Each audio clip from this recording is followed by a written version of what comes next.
Does Mickey 17 deliver on its premise, or does it make you want to make it end and go on to your next life?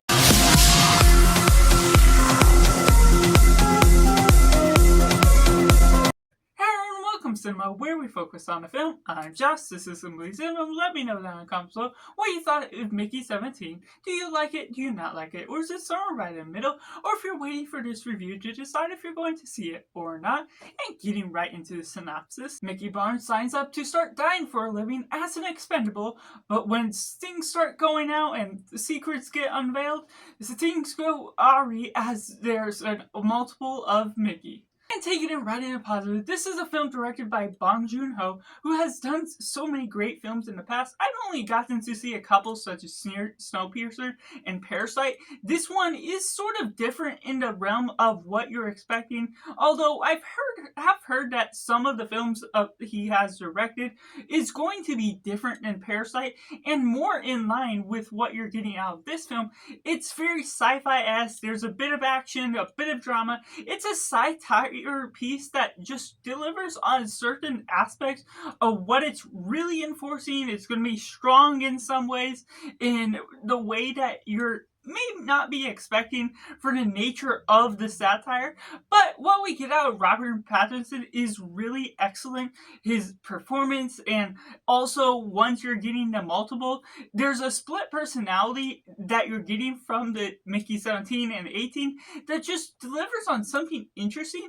And what we get also of Toni Collette and Mark Ruffalo is also offering some contrasting personalities. Their enforcements, the imperial enforcements of what we get out of Mark Ruffalo as a dictator of sorts. His strong enforcing values is just sort of so much hateable that it's good to the nature of what the plot has to offer, as well as Toni Collette. Her charisma is like eccentric and flamboyant to what she has to offer on screen that really adds in some nice flair to certain scenes, not always consistently going along with what you may expect out of the plot itself, but delivering on what the story may have been set up to be to begin with. And what we get out of Naomi Aki, who sort of is the love interest romance element as you can expect, it does add in some nice elements to the screen. What we get out of her and the chemistry between Robert Pattinson just works effectively for the relationship on screen, how you get to build up to certain moments, and their chemistry as a whole just builds up upon certain aspects. And there is some language learning aspects to the film. What we get out of things later on with a certain creature that is a big part of this film in some retrospect just becomes compelling to me as an intercultural studies learner. What we're getting out of the way things are built up and the satirical aspects of the film, they aren't going to be a working piece for everyone, but it is effectively doing its job at doing an enforcement of its values with its thematic ideas as a whole. Which takes me into the mixed elements. It's a satirical piece. Not everyone's going to love it. And there's also that works into what the trailer has to offer. I feel this film was a bit under advertised in a way that you're really delivering on the tone or the story as a whole. The trailer can give away a lot of the main parts of the movie, even if it isn't spoiling what the story is exactly. Things are going to be out of place and unchronological, which can be fine, but at the same time, it doesn't always feel like it needs to be placed out of order in that thing. And it's not necessarily confusing how to follow along once it reveals certain parts, but it's not necessarily something where now that you're getting the flashback, it's revealing something you should be giving you a new perspective on the film as a whole. It's just feeding you new pieces of information based on the expositional part of the film once Robert Pattinson was leading on as Mickey Barnes to become part of the program.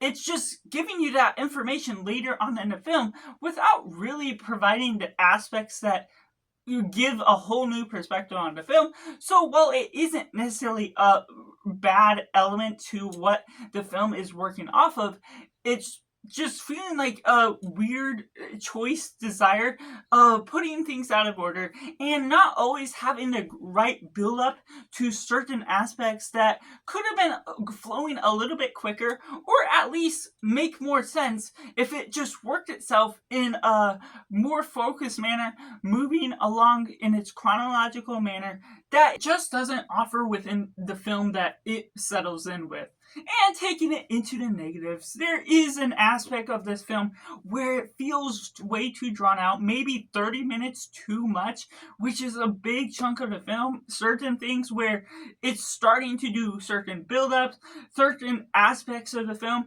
Of course, part of that could be with the trailer misadvertising what the tonal structure of the movie would be like, especially with part of it being not in order of the sequence of the plot. Certain aspects for what we're getting out of the characters, while they have good performances, the escalation of their characters, the development of certain settlements to the ideas, the satirical pieces, well, there's a lot of elements that work independently on their own. They don't necessarily blend in the best way, at least in the tone that I expected or can receive personally. Just feels out of whack in the weirdest sense of the way it's escalating its tension, that just doesn't necessarily build up to be something bigger than it needs to be. And in some ways, it feels like it's trying to do too much with its ideas without providing anything more than the simple premise that it actually has to offer. So it's not practicing that less is more. And while there is a simplicity to what you can follow along, it's not tackling complex ideas that some people may struggle to understand. It's just something that they're going into all these different values and these different thematic ideas about dictatorship, about protecting animals and certain species, that feels a little bit too late in the way you're trying to feed this information to the audience. People either are already on board with what's going on, or it's a message that feels too late in the game of our lives to really be receiving, really need to be hearing in general. So there is an aspect where I appreciate certain aspects of what it's trying to do, of the settlement of what it's actually telling it in its themes, but it doesn't leave the impact because it doesn't feel actually new. It's not tackling the aspects of what it's portraying within its trailer with what it's escalated out to be, because some of the main parts of the trailer are done within the first act of the movie. So that just really throws off the balance of not only my expectations, but what I feel I received out of this film as a whole. Just story, while it delivered in some aspects, doesn't fully leave an impact in the way it settles in with the after effect, how I felt experiencing the film, and my thoughts on the film after, just not leaving an overall thought process for me, giving me something big to think about, or breaking down the film as a whole. I already felt like I received all of it just sitting through the theater as it was, and not necessarily receiving the highest tension and escalation of a certain action piece or certain aspects of the sci-fi. There are certain things that definitely do have its punch, but it ultimately doesn't win me over in the way it builds up its stakes as a whole. So that's just my personal review for Mickey 17, which I have to rate as simply 5 out of 10, a mixed bag as a whole. So let me know down in the comments below what you thought of Mickey 17. If you've seen it, do you like it, do you not like it, or is it somewhere right in the middle, or if you're waiting for this review to decide if you're going to see it or not. Make sure to like this video if you enjoy it, subscribe if you haven't already to join in the film culture community where we talk about the love of cinema as a whole. So that's just all, and make sure to do yourself a favor and go watch a movie.